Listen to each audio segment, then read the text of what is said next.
Et on est toujours ensemble pour le broker du jour et on va faire un point sur les marchés américains, plutôt euphoriques, c'est le moins qu'on puisse dire, avec un fort rebond hier grâce à de bons résultats trimestriels.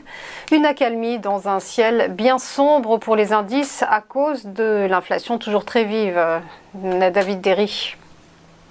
En effet, on a eu jeudi justement des résultats d'inflation aux USA qu'on attendait en baisse, et au final on s'est rendu compte que c'était pas le cas, parce qu'ils se sont avérés en hausse, en hausse de 0,4% sur le mois, et s'élever à 8,2%, donc c'est au-dessus des attentes. Et après ça, on a eu des marchés qui ont été fortement volatiles.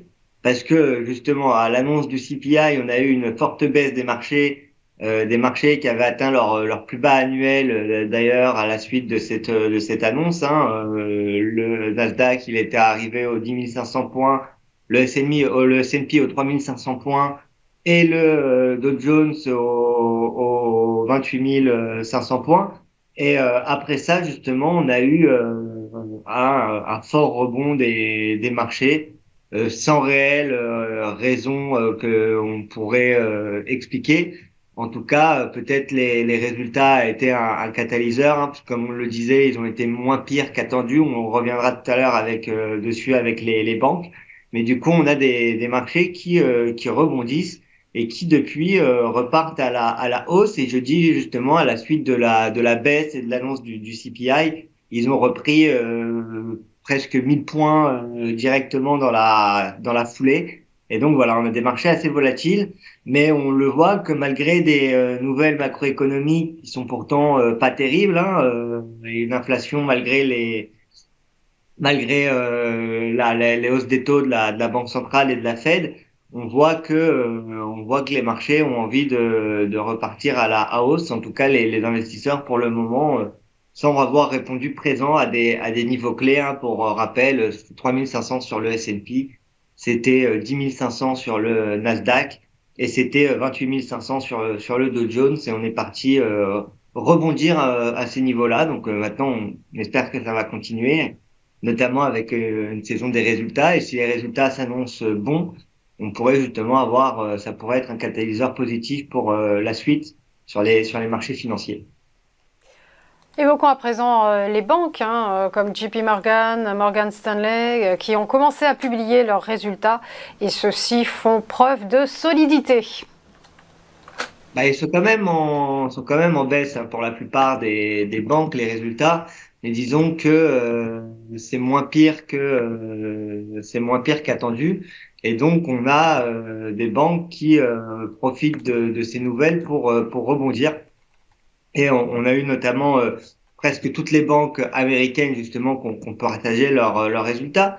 Alors c'était quand même assez intéressant. Déjà, ce qu'il faut noter, et ce qui est intéressant de noter sur les banques, c'est qu'on se rend compte que la plupart des banques sont en train d'anticiper justement une éventuelle récession, et en tout cas des conditions macroéconomiques qui se compliquent, et donc enfin ils ont préparé des réserves de côté, et ils sont en train de préparer des réserves au cas où on arrive à un ralentissement économique.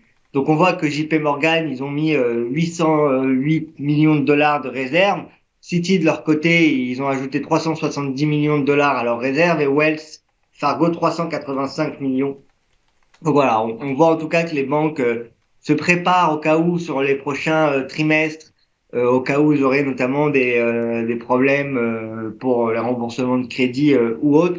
On voit que la plupart des banques sont justement en train de préparer des réserves dans cette logique-là. Alors après, si on regarde les résultats, on voit que JP Morgan, de son côté, elle a rapporté un profit au troisième trimestre de 9,74 milliards. C'est une chute de 17%. Mais comme je le disais, c'est moins pire que ce qui était justement attendu et craint par le marché. Donc ça profite à JP Morgan. Wells Fargo, de leur côté, ils postent 31% de chute par rapport à l'année dernière, avec des profits qui sont élevés pour Wells Fargo à 3,53 milliards. Là aussi, une fois encore, on est au-dessus des attentes. Et pareil pour Citi, qui, elle, baisse de 25% et annonce une baisse de 25% justement dans ses profits. mais qui là aussi dépasse les attentes des analystes, hein, et justement s'élève à 3,5 milliards. Seule banque justement qui déçoit les analystes, c'est Morgan Stanley. Morgan Stanley qui, elle, contrairement à ses concurrents, fait moins bien que ce qui était attendu par le marché, hein. Elle rapporte justement une baisse de 30% dans leurs profits qui s'élève à 2,49 milliards. Notamment, on voit que ça a été notamment pénalisé par tout ce qui était leur division de banque d'investissement pour Morgan Stanley. Donc voilà, on voit que les résultats sur les banques sont quand même, pour la plupart des banques, mieux qu'attendus. Et d'ailleurs, ça a profité aux banques. Là, on le voit à l'écran, hein, on voit que la plupart des banques ont rebondi à la suite justement de l'annonce de ces résultats. On peut voir les bougies, notamment le 13, qui ont été des journées assez volatiles et qui depuis repartent à la hausse. Banque aussi, on suivra l'évolution des taux, hein. Pour rappel, en général, quand les banques centrales augmentent les taux, c'est plutôt bénéfique pour les banques. Et en tout cas, on suivra ça avec grande attention après un premier début d'année difficile, les 3 premiers trimestres qui ont été compliqués, des marchés qui sont bien descendus. D'ailleurs, si on regarde JP Morgan, on est à des niveaux de 2020, hein, en plein milieu de ces prix pendant la crise Covid. Donc, on suivra ça avec grand intérêt, mais en tout cas, les banques qui partagent des résultats moins pires qu'attendus pour la plupart, à l'exception de Morgan Stanley.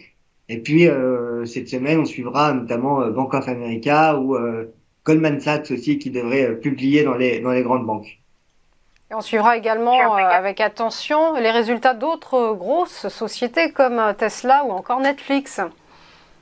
En effet, bah, c'est les prochaines sociétés qui devraient publier, hein. On va avoir encore beaucoup de résultats cette semaine, justement, qui vont être partagés. Notamment, alors les plus attendus, c'est comme vous l'avez très bien dit, c'est au début Netflix, Tesla aussi qui devrait être très attendu. Tesla qui est une des actions justement qui est une des actions les plus détenues par les utilisateurs d'eToro. On va avoir aussi, donc comme je le disais, Goldman Sachs qui sera suivi, hein, qui va être partagé d'ailleurs aujourd'hui. Ensuite, on va avoir vraiment le gros des entreprises, hein, qui ont commencé à partager cette semaine, et puis celles qui ne partagent pas cette semaine partageront la semaine d'après. Mais voilà, notamment cette semaine, ce sera intéressant de noter, de suivre avec grand intérêt. C'est donc Tesla, c'est aussi Netflix, hein, Netflix qui a annoncé la publicité pour le prochain trimestre et qui avait pas mal souffert ces derniers trimestres, notamment à l'annonce de résultats moins bons qu'attendus. Donc voilà, on suivra tout ça, mais en tout cas des marchés qui risquent d'être encore volatiles dans les prochaines semaines.